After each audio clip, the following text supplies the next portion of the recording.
Hello and welcome to round 12 of, what's this show called? Final Siren? Final Siren, mate. Final Siren, mate. Holy moly, mate. That's how I'm going. I'm shooketh, Oz. Yes. I'm shooketh. I'm rocked to the core. Yeah. What a win by the Freo Dockers, mate. Absolutely crazy. I thought to half-time, I may have alluded to, are we going to kick 10 goals, 8 goals to 10 goals? I'm thinking, how's that going to happen? Then the third quarter happened, and yet again we show coming out of the blocks how strong we can be in that third quarter, and fitness is a massive part of this game. But it's just more the intensity, the drive, and the will to hunt the footy, the contest, mate. It was just fantastic. But yeah, sensational game. Absolutely sensational. Mate, unbelievable third quarter. I just, Will Brody's clearance work, mate. And look, in the first quarter, I thought our centre clearances were right down. Brisbane were getting on top. They seemed to be dominating around the ground. We didn't have much drive from our D50. Things weren't looking great. It was looking like, the boys played well last week, and they're just a bit down from such a big high from last week. But then, mate, they just turned the screws. I think a little bit of a turning point. It's quite funny that the Cam Rayner blood rule where he just walked off, and good on him for doing that, because that was, I like that, being smart, tactical. Mm-hmm. But then we've just bombed it into the big lobster, and the Roaring Lobster's got his nippers out, mate, and he's just clunked it and gone back. And what a game he had, mate, with 3 goals won. And look, didn't touch it in the first quarter pretty much. Yep. Harris Andrews all over him like a cheap suit, and mate, he just came back and he was bigger than ever. Just going back a step, mate, however, Griffin Logue up forward. Oh, yeah. How much has it got? Yeah, licking him, mate. Yeah, look, and shout out to Dukes, who texted me mid-game and how excited he was about Griffin Logue. Mate, I think as a potential centre-half forward, he's just showing that natural ability as a forward. He reads the flight of the ball perfectly. He attacks it at ground like there's no tomorrow, puts real fear and footstep mentality into the minds of defenders, and is giving us a different dimension. So yet again, we mentioned this on the rain, that just another string to his bow, but he is playing that role to a plummet. I just love the way he's attacking the contest. And you got to talk about probably the mark, or non-mark on the line where Travs kicked it. Yeah, mate, just... he's a good guy. Like my old man Frankie would say, you don't get your name in the paper for goal assist, mate. And, if he's gone back and kicked 3 goals, you just take that mark. And that's that forward mentality, that killer instinct mentality, that little bit of selfish mentality that make great forwards what they are. Like myself, mate, I'd be marking that in the goal square every day of the week. That's how I got all my goals, in the goal square. But, mate, that little fluff there was quite funny. But that's he'll get told by J-Lo, mate, just take him every time. Sometimes you need to be a little bit selfish. Take that mark, mate, because, like I said to you, mate, he's an AFL player. What are the odds of him dropping that mark? Probably 1,000 to 1. He's never going to drop that mark. But the odds of the ball bouncing, it's an oblong-shaped ball, mate. It can bounce anywhere. So you just take the bounce out of it. Mate, speaking of guys playing absolute career best games, and start the bus, book the bus, flagmantle.com.au. Yeah. Our man Banners, mate, kicking 4 goals won in the second half. Yeah. Third quarter, kicked 3 goals, mate, and just from everywhere, picking them up, snapping them, left foot, right foot, driving through the ball. I was like, what the hell is going on? And I was riding the Banners train, mate. Look, I must admit, I thought the role for Banners, is it more the careless whisper type, getting around the forwards as they're kicking for goal, just kick it through the bit sticks, just the careless whisper taking over from D. Pierce. But no, we're talking about someone with the savvy sense of kicking goals, snapping goals, and maybe that's the key, Duck. Just a couple of nice little snags around the corner, but he took his opportunities, and that's the difference today. And look, there certainly has been criticism. And I know on the pod, we've talked about it as well. We've talked about, Banners coming in, Banners going out, and there's a lot of talk about, where he fits in the side. But today, the way that he played, especially when he's taking his opportunities, proves that he's got value and worth to adding to this push that we've got, and that's what we need. Yeah, and it was a bit of a knackers on the line kind of game, because you've got Sonny Walters, who didn't play. You got Switter coming back next week, and you got a guy by the name of Nathaniel Fife, who played all right down at Peel, I heard yesterday. Solid. So you've got guys knocking out that door, mate. Are you trying to say he's going to play a second game at Peel? No. I'm just saying that there's a couple of guys. Mate, there's pressure on spots, and that's the best thing at the moment. competition breeds pressure, breeds that excellence. You know, where over the last 4 or 5 years, like, I guess this is the thing, is that even the last 3 years under J-Lo, we've had a good squad. We've had a good side. However, the best 22 haven't been able to run out there. Now, I would say even today, and that's probably a testament to how J-Lo's going and the depth of the side, you know, you lose any team that loses their full forward, their best small forward, and their best young defender is really going to struggle. But, mate, Chapman goes out. Ethan Hughes, the forgotten man of the Fremantle Dockers, changed his hair colour, or was that his natural hair colour? I think, because I can't remember the last time I saw him. Can't remember the last time you saw him, mate. I was like, what the heck's going on? Now, this is a guy who's finished in the top 10 of our fairest and best in the last couple of years. You know, like a really, really solid lockdown defender, mate. And he was outstanding today. Was brilliant. And again, you know, it's just like, look at the depth. Look at the guys coming through that we've got there waiting in the wings. You know, so I was super pumped by that. I thought he was fantastic.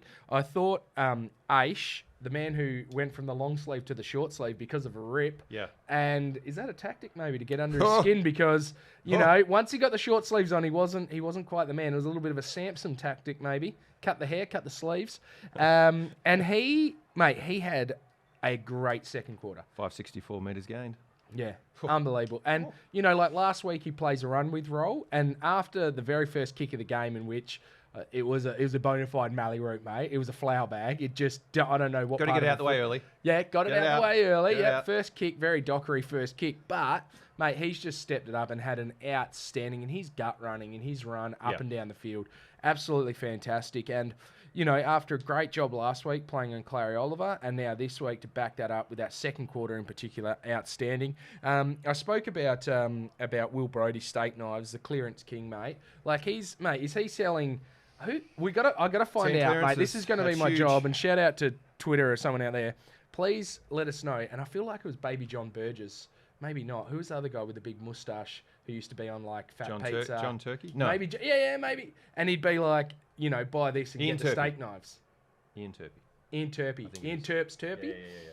Mate, steak knives is Will Brody because he's getting that much. He's the clearance king, mate. Yeah. Discounts on everything plus throwing some steak knives. Yeah. He's unbelievable, Will Brody, mate. And his third quarter, absolutely elite. Yes. Two guys. Andy Brayshaw. Ball on a string. Yeah. All Australian. Yeah. Would have thought. Brownlow medal favourite. Brownlow medal favourite. Yeah. Well, I guess the other favourites have kind of gone on the wane a bit. Cripps Consistency. hasn't had the great. True champions show their form on a consistent basis, my friend. Mate, he absolutely horned it. And he was just getting it all the time. And, you know, not little ticky-touchwood possessions that don't mean anything. Actual possessions where breaking up, little hands in, bang, out we go. Mixed in that fourth two, showed the grit to get up, where he was knocked. Pretty big hit too. Got up and played the game out. Pretty tough. Yeah. And, mate, what about our man Sarong as well? What a young man who's just turning into an absolute... I'm going to say, mate, you redo that draft. He's just about number one. Well, look, 30 disposals, 8 tackles, 6 clearances, and a nice snag. Yeah, and another guy who was in that draft as well, Hayden Young. Oh, yeah. I tell you what, mate, the That kicking, left but foot. just the ability, guys, the ability for Hayden Young to get a kick 20 metres, like a little 20-metre inside kick and get that ball, and him to find the ball consistently is just unbelievable. Yep. And it just relieves a lot of pressure. It gets the ball 20 metres further down the ground. It opens up the ground. It doesn't corner you in, doesn't hem you in. He's unbelievable, mate. I love Hayden Young. I love everything about him, and he's a great guy as well, no doubt. Good hair too. Very quickly, Duck, the consistency across the board. If I could just quickly chime in and say, when I was talking about who's going to step up, who's going to kick the goals, I had to remind myself, well, it was a very even contest last week where all of the players stepped up, and yet again we saw that next level step up. So we had evenness across the board in terms of, you know, these players contributing to the actual contest. It wasn't just one or two players. You know, the whole team stepped up, and that's when you really notice the Freo brand of footy. Yeah. You know, when the whole team steps up, you know that it's that structure, it's that system that's working. And it's pretty clear now that the Fremantle Dockers are the hardest team to score against, and Blyden Freddie's going to tell you that. And now we're adding that offensive element as well, mate. Just look, I'm trying to keep the lid on, but I'm trying to keep the lid on. It's trying it. Mate, we just beat the first and second side in the competition, and actually didn't just beat them, beat them pretty comprehensively. Nearly turned up against both teams. They're really hard to score against. You've got a guy by the name of Michael Frederick, a.k.a. Big Rick. Slick Rick, mate, 3 goals, backed it up from last week, which, because he's a young player, not necessarily, and it is hard to back it up, and against those better sides, it's really easy for a small forward to go missing, and he was fantastic.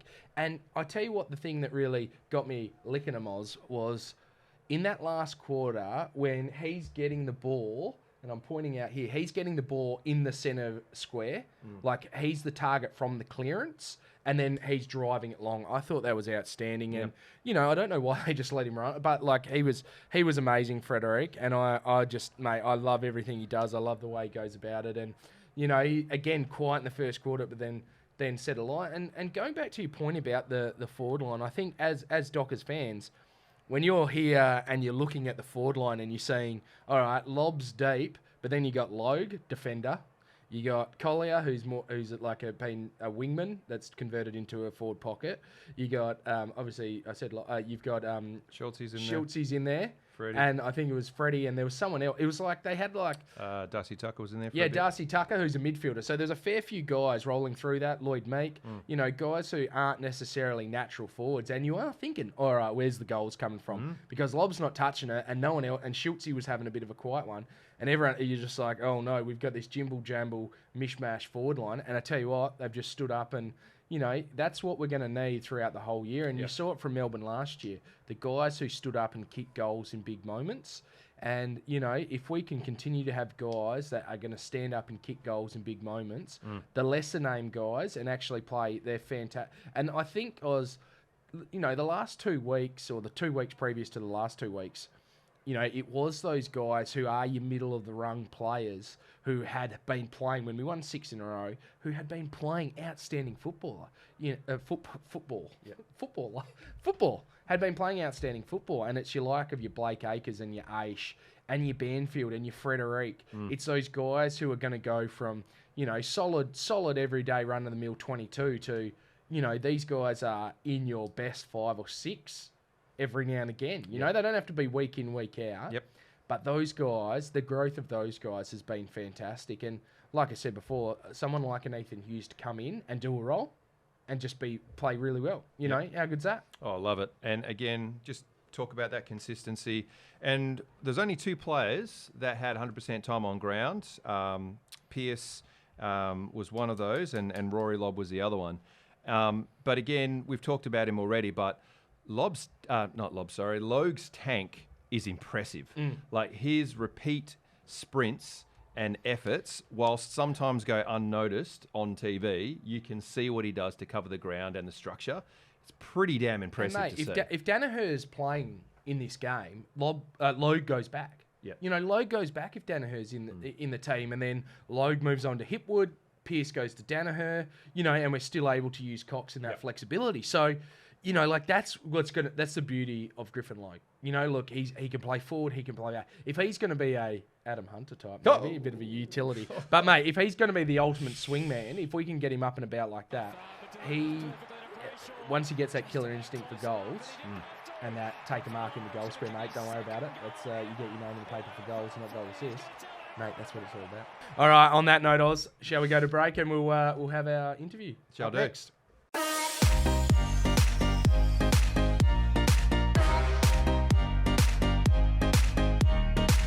All right, we're joined in the final siren by Brandon Walker, a.k.a. the Don. Brandon, mate, fantastic game by you today and by the team. How do you feel about it? Yeah, stoked. It was a really good team effort, and just to back it up from last week, really proves that we're legit for this year. So, it was really good by the boys. Beautiful, Matt. Look, you kept Cameron to 3 goals. You had 14 disposals yourself. And I just thought the run and drive, carry off backline, mate, sensational. It's a bit of a trademark of yours. You look very slick coming out of the backline. Are you gaining in confidence and, finding your spot in the team? You're finding that, that increase in confidence is helping you out? Yeah. And just every week we're just, doing the reps, getting better and better. So that obviously helps as well. So, yeah, definitely adds confidence to my game as well. So, yeah, definitely. Fantastic. And Brendan, do you know that you're yet to lose a game when you've started, mate? You've obviously had the one game where you were the sub against Gold Coast, but all other games, mate, you sing the song, you're getting around it. Yeah, it's a good start to have, I guess. But yeah, it's credit to the boys, obviously getting it done and being a part of it's great. So yeah. I think one of the things I love watching, and or our fans, anyone on the pod have said it before, it's just your elusiveness coming out. Like you've got this great lateral movement and you've just got this ability to evade. Do you think that's one of the key parts to your game in adding that sort of X factor to being a backman and being able to be so elusive? It definitely helps getting out of contests and stick situations, which is good. So yeah, and gives me a bit more time with ball in hand. So yeah, definitely adds a bit, but yeah, it's good. And how did you feel about your personal game today? I know Cameron kicked three. Sorry, one of them was a bit of a soft free kick that probably wasn't there at the end, and one of them was a bit of a Joe the Goose over the top. But how did you feel you went, and how did you go in preparing for the game, knowing probably that you're playing on Charlie Cameron? Yeah, just look through his vision during the week, see how he plays, and just mentally prepare myself for like just how he plays, I guess, and trying to counter how he works about in the forward 50. So yeah, and just also working off him, but then playing my own footy as well and play my role. So yeah. Yeah, look, I love your pace as well, mate. I think I'm interested to know, out of curiosity, have you ever timed yourself 100 metres? How fast do you go? I think I'm sub 11, so Ooh. yeah, definitely rate my 100 meters, I guess, but haven't done it for a while, so yeah. Well, the reason why I ask that is obviously the players that you're on tend to be quite quick, but just the ability to, with your pace, to be able to close them down and not get those cheapies as well, I think is a real credit to obviously your attributes and so forth. But do you find out of the players that you've played on, is pace a really important part of your game, or is it more the understanding of where they're going to go and placement and structure? I'm pretty yeah, I'd say majority is pace as well, but just small forwards and I'm small defender, so just that matchup really suits the way I play, I guess, and the pace definitely helps out, I guess. Yeah. Fantastic. And Brendan, how are you feeling about the back six down there? Griffin Logue's gone forward, which has kind of created a bit of a better balance. What's the feeling like with the back six? We all know back six get chicks, but what's the feeling like with the boys down there at the moment? Yeah, it's unreal. Just always getting up and about with each other's success, I guess. Thriving and getting each other to get better, which is amazing. And then even today, just when I was on one-on-one with Cameron and having Moose or Coxie fly back and just supporting, like just there for each other, and really connected, and it's great. Yeah, look, it's well documented that JLo mentioned last time we got on a bit of a run that we might have got ahead of ourselves a little bit. How, this time around, 2 huge wins, how do we prevent that from happening again? When I say we, obviously, I'm playing for the club, but how do you guys sort of, try and keep that mantra and stay grounded? Just during the week, like obviously, Joe lets us celebrate after a huge win, and then as soon as we start training during the week, just back to doing the reps, starting again, really not getting ahead of ourselves, and just playing our footy, I guess. Yeah. Fantastic. Now, last question here, Brandon. We asked this to all the players. Weirdest unit at the club, mate? Weirdest unit. Probably Tabsy. Probably Tabsy, I reckon. He's pushing it, but definitely Tabsy. Sorry, who's pushing it? Sorry? Drizzy. So Drizzy is trying to take the mantle of weirdest unit over Tabs, which is it's good that there's some competition down the club. I feel like it's important. There's over the last couple of years with the injuries, there hasn't been a lot of competition for spots, but even the competition for the weirdest unit at the club starting to heat up. Yeah, which is good because last year when we asked this, that without a second, people would say Tabernar, but the fact that you had to take a little beat and think about it, that's good. That can only be good for the Freo Dockers, mate. Yeah, there's a few rising up, but definitely them 2 for now. But it's good. Now, a cheeky last question actually from me, mate. I've seen you do the old modelling commercials, a few places here and there for a couple of other. I'm not sure if I'm allowed to mention it, but whatever. Are you knocking on the club doors and saying, "Hey, I'm the best looking rooster going around here. Surely I should be a shot for the catalogue. More shots. What do you reckon?" There's a few good-looking boys in the club, so I wouldn't be surprised to who they're choosing. But yeah, it's pretty upsetting you haven't been chosen yet. But yeah, it's all right. Where do you reckon you rank then, mate? Like, where are you? Top 5 best-looking Roosters at the club? Are you putting yourself in the top 3? Are you on the podium? I will take top 5 for now. Top There's a 5. few good-looking boys. Top 5. Good to hear. All right. Well, thank you to Brendan Walker, one of the top 5 best-looking players down at the Dockers. And I tell you what, we love watching him play for Freo. Undefeated this year, the young man. So fantastic. Thank you very much, Brendan, for joining us on the final Siren. And, mate, keep playing because we keep winning every time you do. Well done, mate. Cheers, boys. Thanks. All right, Oz. That pretty much wraps up the show for today. Yeah. I tell you what, 47,000 here today. Let's start knocking on those 50K. I think someone said in the media box 49's the highest for a non-derby we can crowd. beat that next So week. I think we can beat that next week.